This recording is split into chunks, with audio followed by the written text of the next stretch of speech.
Happy summer, everyone. Mark Logan here from FRCS. For those new to the school, I am our district superintendent, and I welcome you all to the soon-to-be new school year.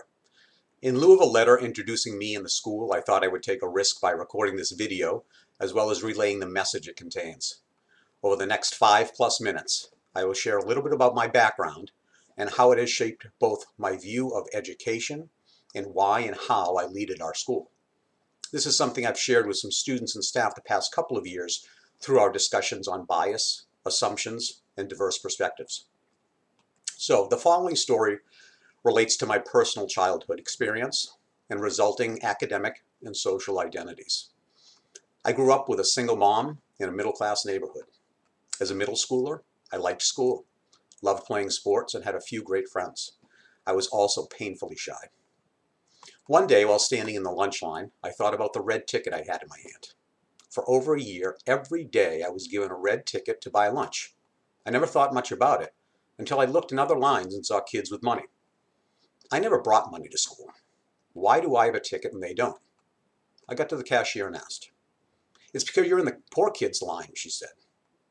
Confused, I said quietly, "This is the line for poor kids? What does that mean?" "You're either on welfare or don't have enough money to buy lunch." It wasn't said very nicely. I felt instant embarrassment. And then I looked around. I started to notice other things. Clothes, sneakers, hair. I looked at my own hand-me-down clothes. Where did I get these clothes, I thought. I started spotting things in my neighborhood too. Started to see the toys and sports equipment. My friends got new things all the time. I still had my old cleats that were too tight, an old glove that was too small, and I always had to borrow a bat. A few days later, I asked my mom, "What is welfare?" "Why?" she asked. I just said I heard the word and wanted to know. She got quite upset with me and demanded to know. I said never mind and never brought it up again. But it bothered me, consumed my thoughts, because my eyes were open to the world around me and I felt different, and not in a good way. I then started to reflect on my parents' divorce years earlier. My parents married young. Mom was 16 and she got pregnant with me a year later. My father, a Marine, and in many ways a good man, was not particularly interested in having a son. These were the thoughts that dominated my thinking. I now went to school knowing I was different, feeling I was different, and being treated differently, at least in my mind. I began to withdraw from the relationships that should have made a difference. I wasn't a behavior problem, so I skated by with no attention at all. And then at some point, somehow, I connected being poor and from a strained and dysfunctional family with being dumb. I really have no idea how or why. Interestingly, I did very well in school. The material came easily. I always finished the math quiz competitions first, to the point I wasn't even allowed to participate. The winning prize of no homework for the weekend was just automatically given to me. I didn't even need to compete. Again, I was different, and I didn't look at it in a good way. At a very impressionable age, this all framed how I thought of myself, as a learner and as a person, poor and dumb. These were my academic and social identities. So sometime later, my mom got her college degree and a full-time job.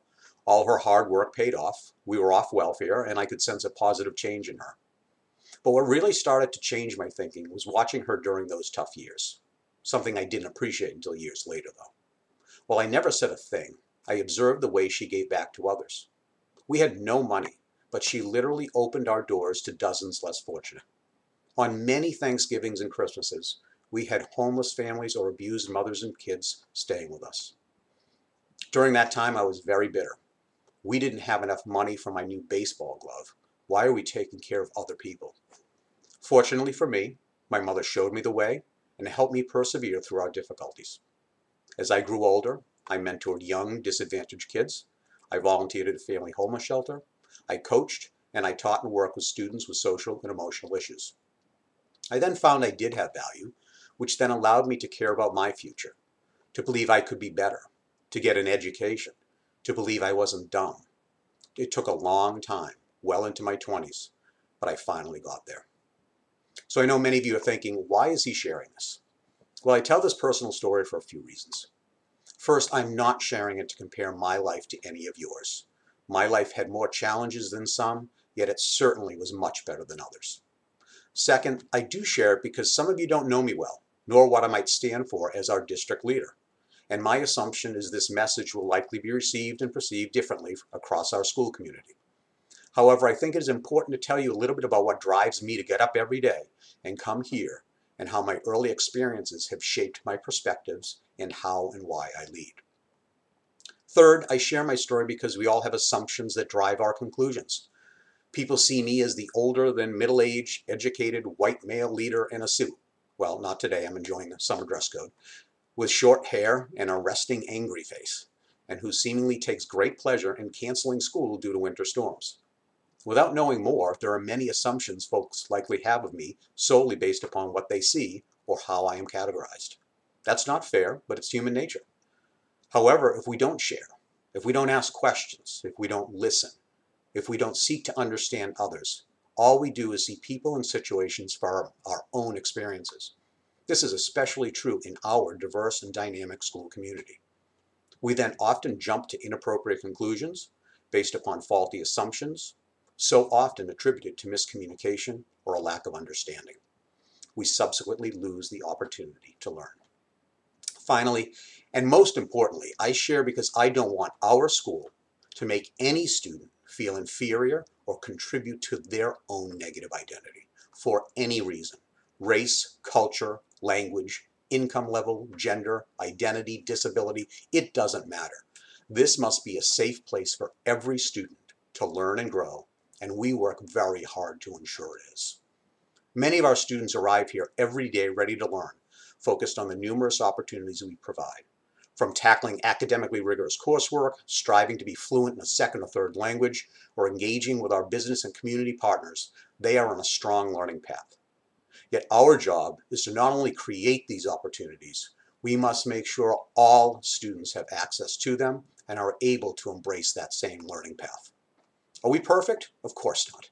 But please know we strive to give every student the opportunities, supports, and learning environment they need to succeed. Working in education is tough. We are working with often highly emotional beings. I'm counting me, students, parents, staff, and especially my own boys in that category. And being in the weeds at any school is challenging.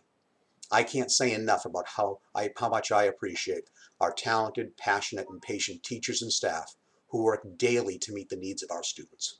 Fortunately, not all their students have the, what's a good word for it, energy of my boys. Well, if you made it this far, thank you. I'm almost done.